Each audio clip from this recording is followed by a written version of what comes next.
श्री हरिवंश। हम प्रभु की भी सेवा करते हैं तो सौदेबाजी के साथ, बगैर सौदेबाजी की प्रभु की भी सेवा नहीं करते। बिहारी जी, हमारा अमुक कार्य करा दीजिए, हम आपका 5 लाख का फूल बंगला बनवाएंगे। बिहारी जी, हमारा अमुक अमुक कार्य होना है, हम आपको 56 भोग पवाएंगे। कैसी विचारधारा हो गई है हमारी, कैसी सोच हो गई है। प्रभु को हमने क्या समझ रखा है।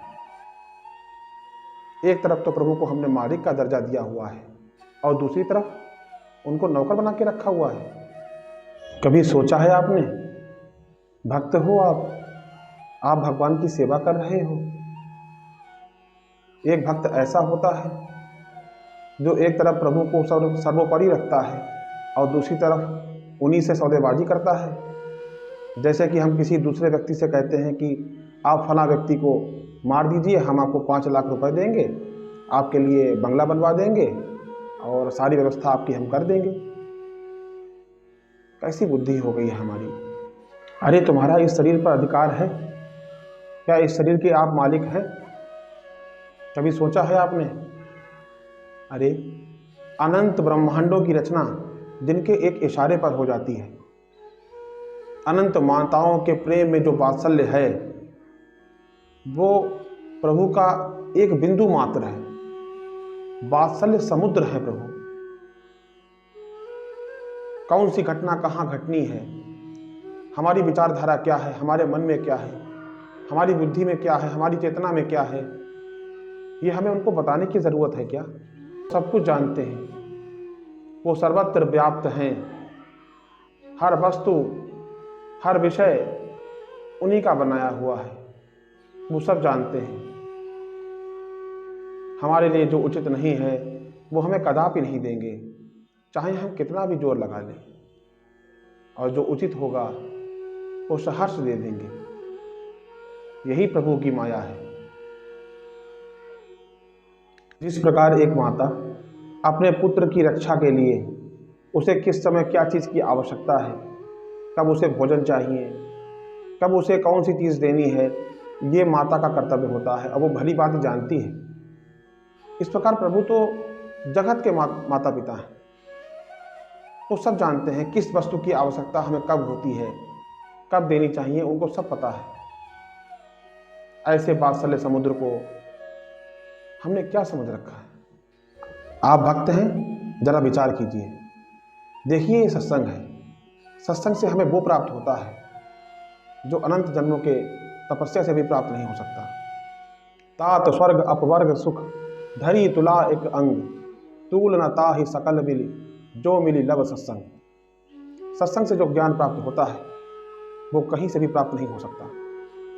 इसीलिए जीवन में सत्संग बहुत ज़रूरी है। 10 मिनट, 5 मिनट, 1 घड़ी, आधी घड़ी, जिस भी समय आपको समय मिले आप सत्संग का ज्ञान अवश्य प्राप्त करें। सत्संग जहाँ से भी मिले आप उसको प्राप्त करते रहें। हम प्रभु के हैं, इसका प्रमाण केवल यही है कि प्रभु की जगह कोई भी चीज़ नहीं ले सकती। रुपया, पैसा, धन, दौलत, कोई बात, कोई घटना, कोई परिस्थिति प्रभु का स्थान नहीं ले सकती। प्रभु से बढ़कर कुछ नहीं। और जब ये स्थिति हमारे मन में उत्पन्न हो जाती है, जब प्रभु ही हमारे लिए सब कुछ होते हैं।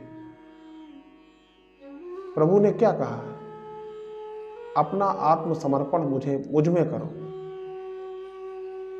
और जब हम अपना समर्पण प्रभु को कर देते हैं तो प्रभु ही हमारी चिंता रखते हैं, एक माँ की तरह। जिस प्रकार एक माँ अपने बच्चे की चिंता करती है, उसका ध्यान रखती है, उसका ख्याल रखती है, उसी प्रकार प्रभु भी हमारी चिंता करते हैं। फिर उनसे हमें मांगने की कुछ जरूरत नहीं है,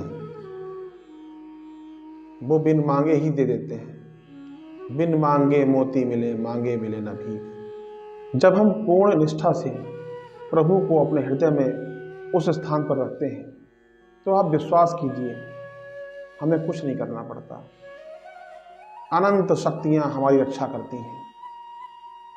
क्या किसी छोटे चोर को पकड़वाने के लिए राष्ट्रपति की आज्ञा लेना पड़ती है? ऐसा नहीं है। ठीक इसी प्रकार हमारे किसी भी कार्य के लिए जब हम उस उपासना में जाते हैं, जब प्रभु को वो स्थान प्रदान करते हैं, अपना आत्मसमर्पण प्रभु के चरणों में कर देते हैं, तो विश्वास मानिए कभी भी कुछ मांगने की आवश्यकता नहीं पड़ेगी। ब्रह्मांड की अनंत शक्तियाँ कार्यरत हैं। बस जब हमने अपनी चिंता छोड़कर बस प्रभु का चिंतन शुरू किया, उनके चिंतन में ही अपना समय गुजारने लगे, तो आप खुद देखिएगा, आप खुद अनुभव करेंगे कि अनंत शक्तियाँ हमारी खुद रक्षा करेंगी। ये प्रभु का एक ऑटोमेटिक सिस्टम है, इसमें हमें कुछ नहीं करना होता। बस प्रभु की केवल एक ही मांग है, अनन्य चिंतन, अनन्य आश्रय, बस प्रभु का आश्रय। और जब प्रभु का आश्रय ही ले लिया, तब फिर हमें काहे की चिंता। फिर तो जो देवाधिदेव को करना है वो ही करेंगे। बस उनका आश्रय लेते जाइए और बस शांति से प्रभु का चिंतन करते जाइए। जो कुछ होगा प्रभु ही देख लेंगे।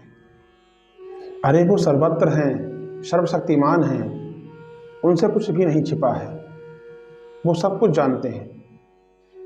और ऐसे मालिक के ऊपर आप ये कह रहे हैं कि अमुक अमुक कार्य हेतु आपको भोग पवा देंगे, बंगला बनवा देंगे।